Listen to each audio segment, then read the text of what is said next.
حرام پیسوں سے بنے گھر کبھی آباد نہیں ہو سکتے۔ نافرمانی کی زندگی گزارنے والا، گناہوں کی زندگی گزارنے والا شخص کبھی بھی چین کی نیند نہیں سو سکتا، کبھی بھی سکون کی سانس نہیں لے سکتا۔ میرا اللہ فرماتا ہے، اے غفلت میں ڈوبے ہوئے انسانو، اگر دنیا میں سکون چاہتے ہو، اگر دنیا میں چین چاہتے ہو، اطمینان چاہتے ہو، الا بذکر اللہ تطمئن القلوب، پھر آ جاؤ اللہ کی یاد کی ٹھنڈی چھاؤں میں بیٹھ جاؤ۔ جب تم اللہ کی یاد کی ٹھنڈی چھاؤں میں بیٹھ گئے، ہائے اللہ کی یاد کی ٹھنڈی چھاؤں میں ہی تمہیں چین ملے گا، اللہ کی یاد کی ٹھنڈی چھاؤں میں ہی تجھے سکون ملے گا، راحت ملے گی، اطمینان ملے گا۔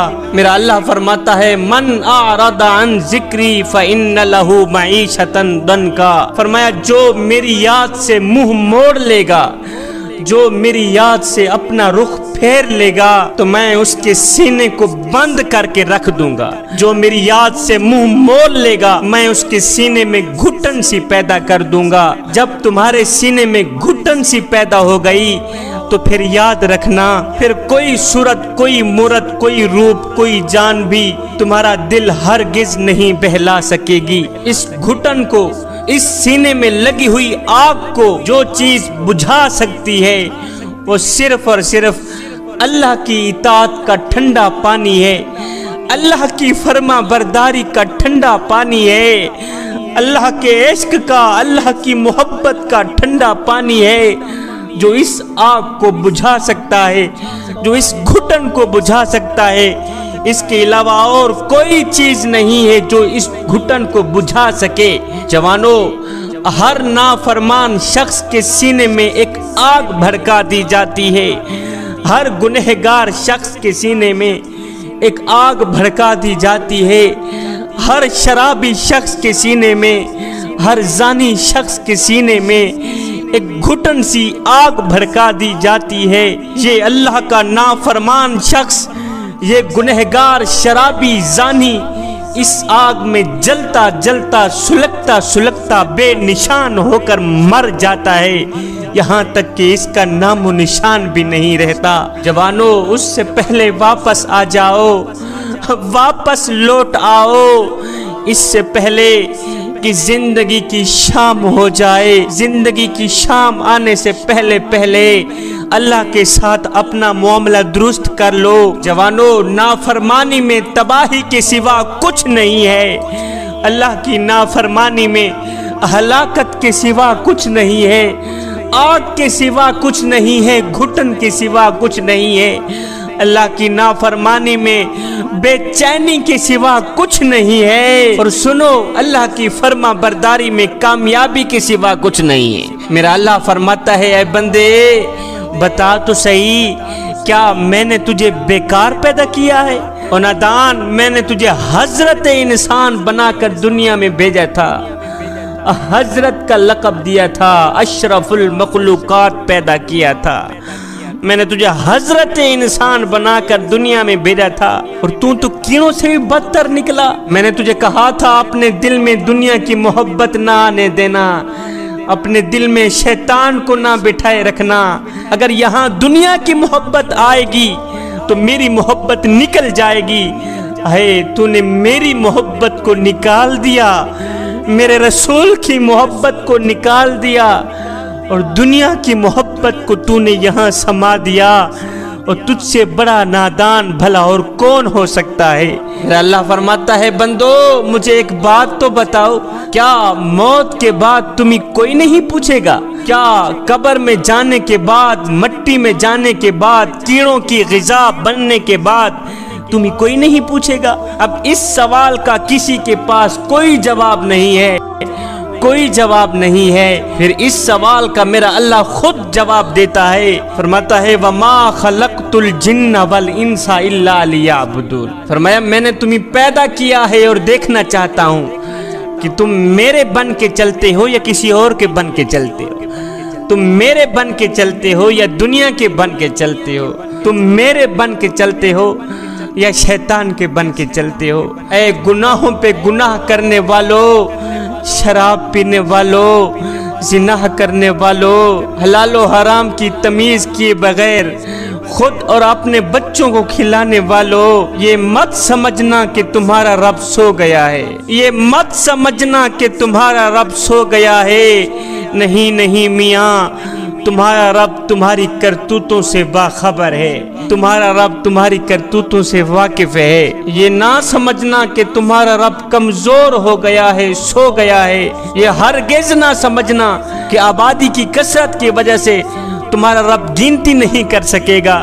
یہ نہ سمجھنا کہ رات کو اندھیرے میں ہونے والی تمہاری مستیاں تمہیں اللہ سے چھپا لے گی۔ جوانو، تم جو کچھ بھی رات کے اندھیرے میں کرو یا دن کے اجالوں میں کرو، پہاڑ کی آڑ میں کرو یا زمین کی تہ میں کرو، چوٹیوں میں بیٹھ کے کرو یا میدانوں میں چھپ کے کرو، خلاؤں میں کرو یا فضاؤں میں کرو، جہاں کہیں جو کچھ مرضی آئے کرو، مگر یاد رکھنا تمہارا رب تمہیں دیکھ رہا ہے، تمہارے رب کی نظریں تمہاری طرف ہیں، تمہارا رب تمہاری ان کرتوتوں سے واقف ہے، دیکھ رہا ہے۔ وہ سویا ہرگز نہیں ہے، وہ غافل ہرگز نہیں ہے۔ تمہارے ایک ایک عمل پہ اس کی نظر ہے، تمہارے ایک ایک کام پہ اس کی نظر ہے، تمہاری ایک ایک نکلی سانس پہ اس کی نظر ہے۔ وہ رات کے دوسرے پہر ناچنے والی عورت کو بھی دیکھ رہا ہے اور مصلے پہ پیشانی رکھ کے سبحان ربی الاعلیٰ پکارنے والی کو بھی دیکھ رہا ہے، پیروں میں گھنگرو باندھ کے ناچنے والی کو بھی دیکھ رہا ہے، اور سجدوں پہ پیشانی رکھ کے رونے والی کو بھی دیکھ رہا ہے۔ دنیا والو، تمہاری نظر چہروں پر پڑتی ہے، مگر میرے رب کی نظر بندے کے دل پر پڑتی ہے۔ حضرت حسن بصری کی ایک مریدنی تھی، اس کا ایک بیٹا تھا جو بہت ہی گنہگار تھا، بدکار تھا، سیاہکار تھا، شرابی تھا، زانی تھا۔ دنیا میں کوئی ایسا گناہ نہیں تھا جو اس نے نہ کیا ہو۔ ساری زندگی اس نے غفلت میں گزار دی، ساری زندگی وہ اپنے کریم رب کو ایک سجدہ بھی نہ کر سکا۔ آئے زندگی کا سورج ڈھل گیا، زندگی اوکھی سوکھی گزر گئی۔ جب زندگی کی آخری سانسیں آئی، یہ نوجوان بیمار ہو گیا، اتنا بیمار ہوا کہ موت کے سائے منڈلانے لگے۔ پکا یقین ہو گیا کہ اب میں نہیں بچ سکتا۔ وہ دیکھو موت کا فرشتہ نظر آ رہا ہے۔ اسے بھی پتا تھا کہ میں کتنا گنہگار ہوں، کتنا بدکار ہوں، کتنا سیاہکار ہوں۔ اس نے اپنی بڑی ماں کو کہا، ماں میں نے ساری زندگی غفلت میں گزار دیے، ساری زندگی غفلت میں ڈوبتے ہوئے برباد کر دی ہے۔ اب میری موت کا وقت قریب آ گیا ہے، ایک کام تو کر، جا اپنے پیر حضرت حسن بصری کے پاس، اسے جا کے کہے کہ میرا بیٹا مرنے سے پہلے پہلے آخر میں اپنی ایک چھوٹی سی خواہش آپ کی بارگاہ میں رکھ کے گیا ہے، وہ یہ ہے کہ میرا بیٹا چاہتا ہے کہ میرے مرنے کے بعد آپ ہی آئیں گے، میرا جنازہ پڑھائیں گے۔